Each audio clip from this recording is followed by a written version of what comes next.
안녕하십니까? 오늘은 요한계시록 강해 제10강입니다.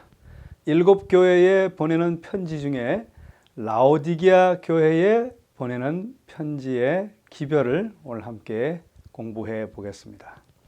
여기에 있는 사진은 고대 소아시아 라오디게아 인근의 현존 유적지입니다. 그곳은 지금의 터키에 있는 유적지인데요. 이 라오디게아라는 이름의 뜻은 백성을 심판함, 또 심판받은 백성이라는 뜻을 가지고 있습니다. 지난 시간에 공부했던 빌라델피아에서 남동쪽으로 약 45마일, 72km 정도 떨어져 있고요. 에베소에서 동쪽으로 약 40마일, 64km 정도 떨어진 지점에 있었습니다. 로마 제국 도로망의 좋은 위치에 있었기 때문에 이 라오디게아 도시는 고대 세계의 가장 위대한 상업적, 재정적 중심 도시였습니다. 소아시아에서 가장 부유한 도시였어요. 그래서 큰 자본가들의 합작으로 극장들이 건립되어 있었고 또 공동 목욕탕도 있었고요. 방대한 쇼핑센터도 건설되어 있었습니다. 돈이 많으면 무엇이 발달하게 되죠? 네, 금융산업이 발달했습니다. 특별히 바벨론에서 이주한 유대인들이 그 금융산업을 석권했어요. 지금도 그렇지만 그때도 그랬던 것 같아요. 당시 유대인들이 그런 부자 유대인들이 약 7,500명 정도가 살았다고 합니다. 이름하여 백만장자들의 본거지라는 것이죠. 요즘으로 말하면 베버리 힐즈 같은 그런 도시가 바로 라오디게아 도시였던 것입니다. 특별히 이 라오디게아는 산지에서 기르는 면양으로 옷감을 만들어 입고 다녔고 그래서 섬유업이 아주 또 발달하였습니다. 또 유명한 의술 학교가 있었고요. 거기서 제조된 분말로 된 안약, 또 귀 질환의 기름약은 전 로마 제국의 인기리에 판매되었습니다. 또 유흥과 휴양의 도시였는데요. 히에라볼리 도시 온천장이 그 근처에 있었는데 그 히에라볼리 온천장은 라오디게아에서 약 10km 정도 떨어져 있었습니다. 교회 역사를 좀 살펴보면요. 바울이 에베소에서 약 3년간 전도한 결과로 이 라오디게아 교회가 설립되었습니다. 또 바울이 골로새 교인들에게 편지를 보내면서 라오디게아 교인들을 골로새 4장 13절과 14절에 언급하고 있습니다. 또 골로새 4장 17절에 등장하는 아키뽀라는 사람은 라오디게아 교회의 최초의 감독이었습니다. 이 라오디게아 교회의 특이할 만한 역사적 사실은 AD 364년에 32명의 각 지역의 교회 감독들이 참석한 그 유명한 라오디게아 총회가 거기서 개최되었다는 것입니다. 이 총회 때 두 가지 깜짝 놀랄 일들을 결정하는데요. 첫 번째는 성경의 정경 목록을 결정하였는데 책망밖에 없는 계시록을 정경 목록에서 제하여 버렸습니다. 또 안식일 대신 성경적 안식일 대신 일요일, 태양의 날 일요일을 거룩한 날로 성별하는 법규를 의결했던 것입니다.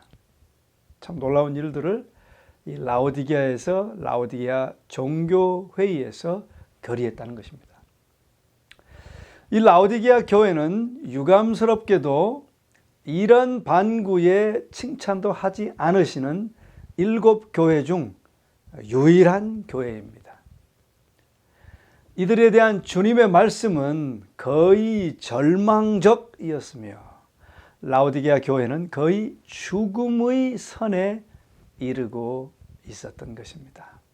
그 라오디게아 교회에게 이제 14절부터 그 기별은 이렇게 기록되고 있습니다. 라오디게아 교회의 사자에게 편지하기를 아멘이시요 충성되고 참된 증인이시요 하나님의 창조의 근본이신 이가 가라사대, 그렇게 시작합니다. 이 라오디게아 교회에 보내는 서신의 발신자인 예수님은 세 가지 칭호로 본인을 소개하십니다. 첫 번째 칭호는 아멘이신 분이라고 소개합니다. 이 아멘은 원어에서 번역하지 않고 모두가 다 아멘이라고 사용하고 있습니다. 모든 나라가 거의 그대로 사용하고 있어요. 뜻은 진실됨, 참으로 그러함이라는 뜻입니다. 즉 아멘은 진실하신 분이신 그리스도를 강하게 표현하는 칭호입니다.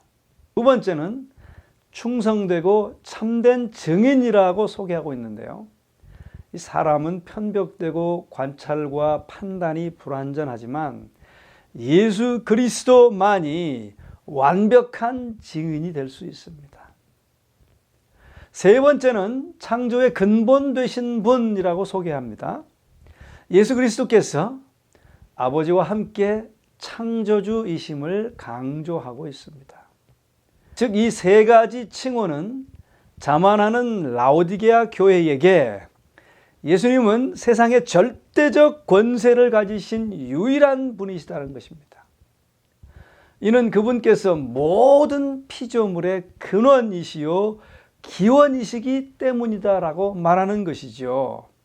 이렇게 절대적 권세를 가지시고 진실되시고 참된 증인이신 그분에게서 떨어져 나가고 있는 그 교회의 참 상태를 증거하신다라고 하는 뜻입니다. 그 교회에 대한 증거를 이제 이렇게 말씀하십니다. 15절, 내가 내 행위를 아노니 내가 차지도 아니하고 더웁지도 아니하도다. 네가 차든지 더웁든지 하기를 원하노라. 내가 이같이 미지근하여 더웁지도 아니하고 차지도 아니하니 내 입에서 너를 토하여 내치리라 라고 말씀하십니다. 이 15절의 라오디게아 교회에 대한 예수님의 평가는 매우 심한 책망으로 시작하는 것이었습니다. 그리고 뒤이은 16절 또한 매우 심각한 경고를 뒤이어 하시고 계시는 것입니다. 이 말씀의 비유적 표현은 그 도시에 공급되는 물에서 나온 것입니다. 라오디게아의 모든 부와 번영에도 불구하고 이 도시의 최대 문제는 좋지 않은 물이었습니다. 라오디게아는 자연적인 수원이 없었기 때문에 수로를 통하여 이끌어온 히에라폴리스 도시의 온천수를 공급받았습니다. 이 히에라폴리스 도시는 라오디게아로부터 약 10km 지점에 위치해 있었습니다.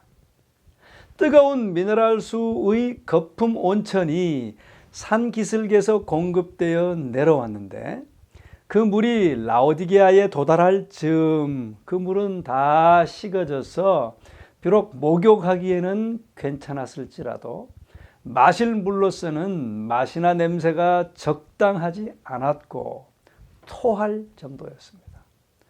또한 환자 치료에도 도움이 되지 못했어요.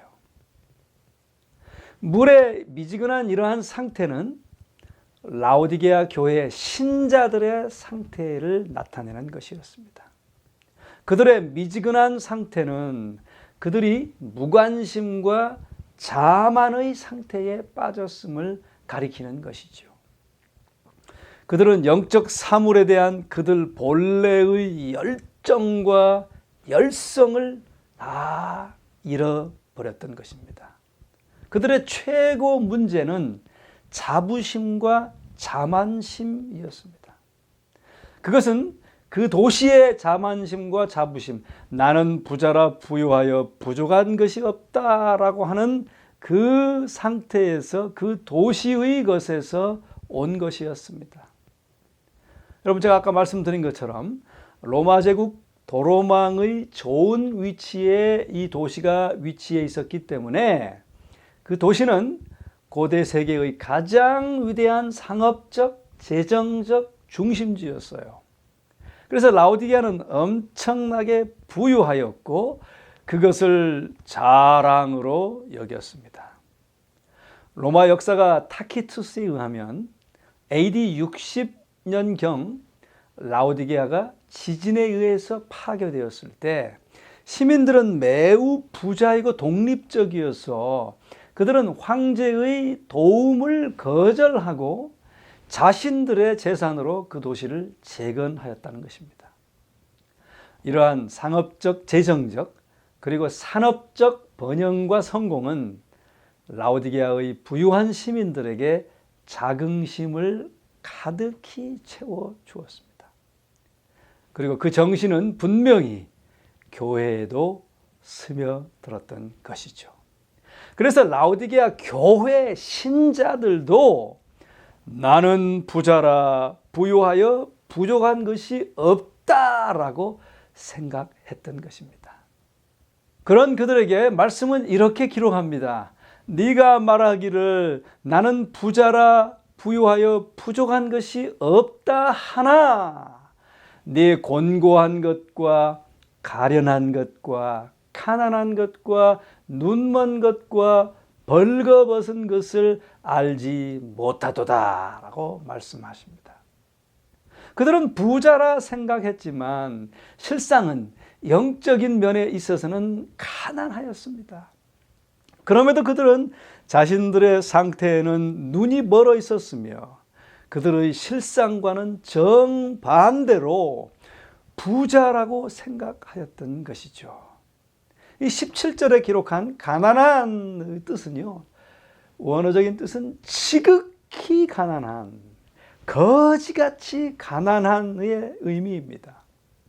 그들은 영적으로 심히 가난하였고, 그리고 더 안타까운 것은 그것을 알지 못하는 것이었습니다.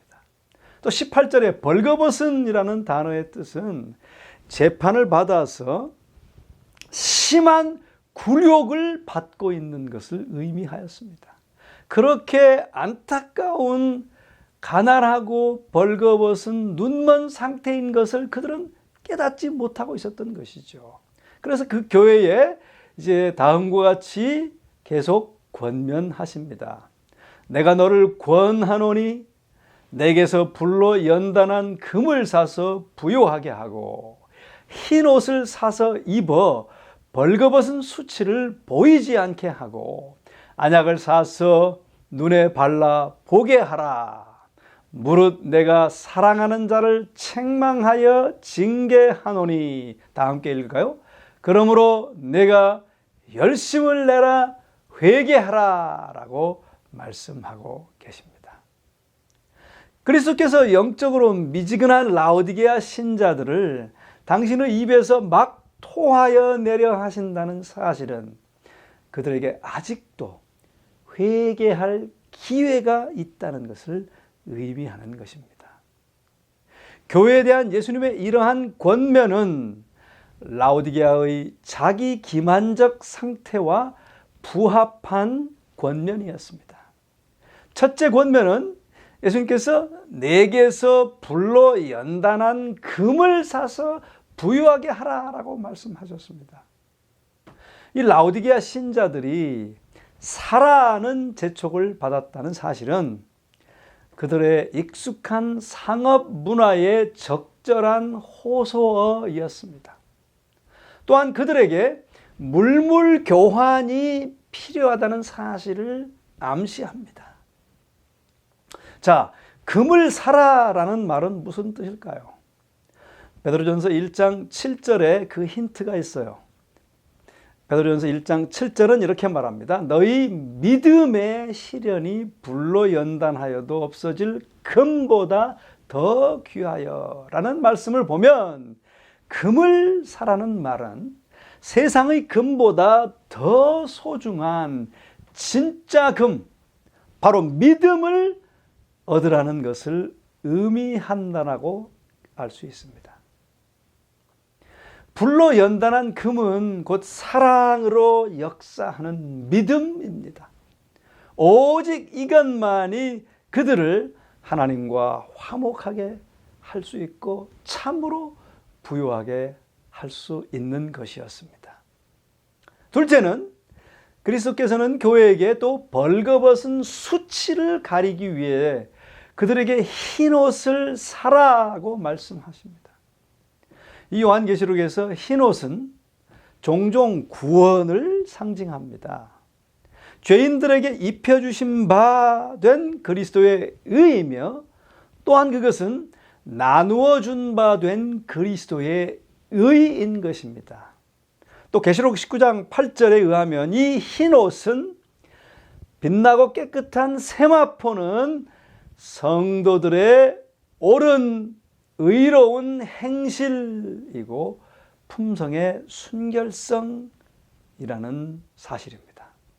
그럼에도 불구하고 이 흰옷을 자꾸 많은 기독교에서는 입혀주시는 의로만 말하는데 그것이 아닙니다. 그걸 좀 더 자세히 설명하자면 이런 거예요. 우리가 우리 자신을 그리스도께 바칠 때에 우리의 마음은 그리스도의 마음과 연합되고 우리의 뜻은 그분의 뜻에 합병되고 우리의 정신은 그분의 정신과 하나가 되고 우리의 생각은 그분에게 사로잡히게 되어 마침내 우리는 그분의 생애를 살게 되는 것입니다. 이것이 바로 그분의 의의 옷을 입는다는 의미입니다. 즉 입혀주시는 의와 나누어 주시는 의를 함께 말하고 있는 거예요. 셋째, 안약을 사서 눈에 발라 보게 하라 그랬어요. 이 교회에 가장 필요한 것은 사실 그들의 눈에 바를 안약이었습니다. 눈에 안약을 바름으로써 그들은 자신들의 참된 영적 상태를 볼 수 있고 깨달을 수 있을 것이었어요. 분명 이것은 라오디게아 교회가 가장 필요로 하는 것이었습니다. 그들의 눈이 열릴 때에만 자신들이 처한 참상을 볼 수 있었을 것입니다. 즉 그 안약은 그들의 삶 속에 역사하시는 성령을 통한 식별력을 말하는 것입니다. 즉 그들은 성령이 필요하다는 것입니다. 성령의 안약은 그들로 하여금 사단의 관계를 깨달아 그것들을 피하게 해주고 죄를 찾아내어 그것을 증오하게 하고 진리를 깨닫고 그것을 순종하게 해주는 영적 식별력을 의미하는 것이었습니다. 이 세 가지, 금, 즉 믿음을 의미한다 그랬죠? 흰옷은 그리스도의 의를 의미한다고 말씀드렸습니다. 안약은 성령을 의미한다라고 말씀드렸는데 이 세 가지 것을 사라라고 말씀하시는 그리스도의 호소는 즉 물물, 산다고 하는 것은 물물 교환을 의미하는 것이잖아요. 너 가진 것, 즉 자만과 자부심을 모두 나에게 주고 이 중요한 세 가지를 내게서 가져가라라는 것입니다. 라오디게아 신자들은 절망적인 상태에 내팽개쳐지지 않았습니다. 그들에게는 여전히 회개의 기회가 주어졌던 것이죠. 19절에 이렇게 말합니다. 무릇 내가 사랑하는 자를 책망하여 징계하노니 그러므로 내가 열심을 내라 회개하라 라고 말하고 있습니다. 여러분 7 교회들 중에서 오로지 빌라델비아 신자들과 라오디게아 신자들만이 그리스도께서 그들을 사랑하신다는 말을 확실히 들었다는 것은 흥미로운 사실입니다. 그리스도께서는 당신의 신실한 백성을 사랑하십니다. 심지어는 신실하지 않은 라오디게아 교회 같은 사람들도 그분의 사랑의 대상자들입니다. 그리스도께서는 라오디게아 신자들을 사랑하시기 때문에 당신의 사랑으로서 그들을 징계하시고 교도하고 계시는 겁니다. 이 사랑은 그들로 하여금 열심을 내어 회개케 할 목적으로 표현된 것이었습니다. 라오디게아 교회 편지에 나타난 그리스도의 사랑의 표현은 그 다음 절에 최고조에 이르는데, 그것은 그리스도께서 문 앞에 서 계신 인상적인 그림에 의해 가장 잘 예증되어 있습니다. 20절 말씀입니다. 우리 다 함께 읽어보실까요? 시작. 볼지어다 내가 문 밖에 서서 두드리노니 누구든지 내 음성을 듣고 문을 열면 내가 그에게로 들어가 그로 더불어 먹고 그는 나로 더불어 먹으리라 라고 말씀하십니다. 고대 근동에서 식사를 나누는 것은 애정과 우정의 강한 유대가 형성되는 것을 의미합니다. 예수님은 그것을 간절히 원하시는데 라오디게아 신자들은 그들의 자만심에서 그리스도를 그들의 삶에 밖에 세워두었던 것이죠. 그들의 종교는 그리스도의 종교가 아니었던 것입니다. 자, 리언 모리스는 이렇게 말합니다. 이 시점에 이르기까지 서신은 전체 교회에게 말해진 것이다. 그러나 이제 변화가 왔다. 만일 누구든지란 말은 개인에 대한 호소이다. 교회 전체가 경고에 주의를 기울이지 않는다 해도 어떤 개인들은 기울일 것이다 라고 말하고 있습니다. 그러므로 여러분, 예수님이 문을 두드리는 그림들이 많이 있는데요. 그 그림들 중 어떤 그림이 이 요한계시록 3장 20절의 기별과 일치할까요? 유엔을 두드리는 모습도 이해는 가지만 사실 이 요한계시록 3장 20절에 의하면 이 그림이 시의 적절한 것입니다. 메시지에 맞는 그림인 것이죠. 그렇습니다, 여러분. 예수님은 인간 개인의 마음 문 앞에 서 계신다는 것입니다. 그리고 그분은 문을 부수고 들어오지는 않으십니다. 미지근하고 절반의 헌신만 하는 라오디게아 신자들은 자신들의 선택을 해야 했었습니다. 왜냐하면 오래지 않아 너무 늦을 것이기 때문이었죠. 여러분, 이 놀라운 약속은 지금도 우리에게 얼마나 귀한 것입니까? 내가 그에게로 들어가 그로 더불어 먹고 그는 나로 더불어 먹으리라. 아, 여러분, 그 사랑, 그 간절한 하나님의 사랑은 얼마나 우리에게도 놀라운 것입니까? 우리의 미지근한 상태와 죄악에도 불구하고 그분은 말씀하십니다. 문을 열어라. 내게로 돌아오라. 나도 내게로 돌아가서 내 모든 패역을 고쳐주리라. 여러분, 이 얼마나 놀라운 간절한 사랑의 호소입니까? 오늘 그 호소를 여러분과 제가 우리 함께 모두 듣게 되시기를 간절히 바랍니다. 이제 마지막으로 이기는 자에게 약속하십니다. 21절 다 함께 읽겠습니다. 이기는 그에게는 내가 내 보좌에 함께 앉게 하여 주기를 내가 이기고 아버지 보좌에 함께 앉은 것과 같이 하리라. 그렇게 말씀하십니다. 라오디게아 교회에 주시는 놀라운 약속입니다.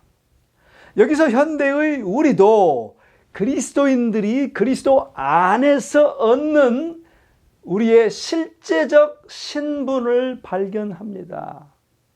예수께서 하나님의 우편 우주의 보좌에서 이미 높이 되신 것 같이 하나님께서는 그리스도를 믿는 우리를 또 함께 일으키사 그리스도 예수 안에서 함께 하늘에 앉히신다라고 에베소 2장 6절에는 말씀하고 있습니다.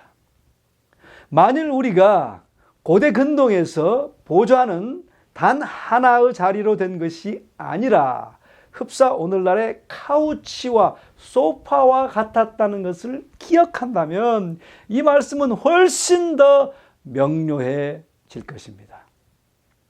이렇게 하나님의 신실한 백성은 예수님과 함께 그분의 보좌를 공유하게 될 것이라는 약속을 받았습니다. 그들은 이미 하늘에서 높임을 받았던 것이죠.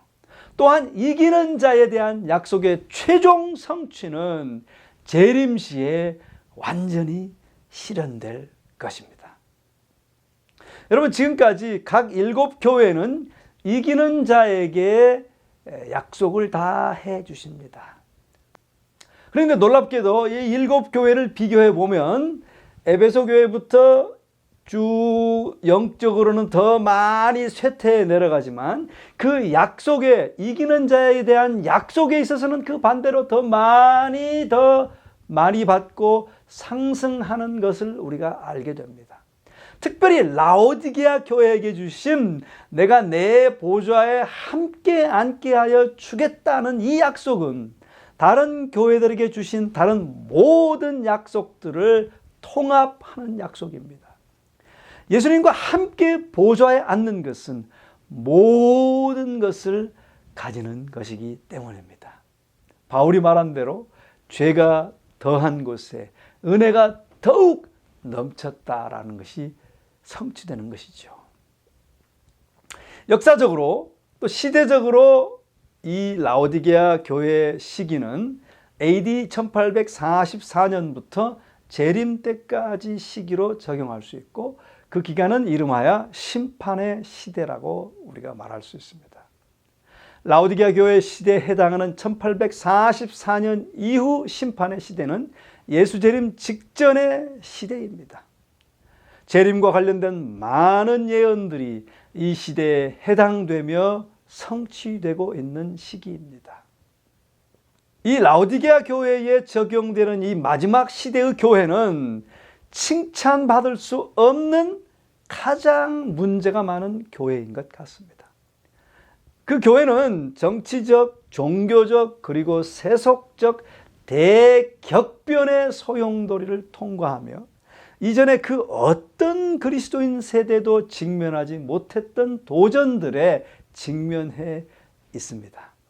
그럼에도 불구하고 그 교회는 냉담하고 자만하는 교회이며 이 교회의 특징은 뜨뜻미지근한 믿음이며 그런 신앙의 진정성의 문제들로 병을 앓고 있는 것입니다. 외견상으로만 영적으로 보일 뿐 실제에 있어서는 그리스도의 정신이 심각하게 결여되어 있습니다. 교회 건물은 휘황찬란하고 웅장합니다.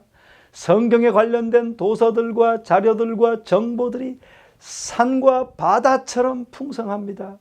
수많은 교회와 목회자들이 있습니다.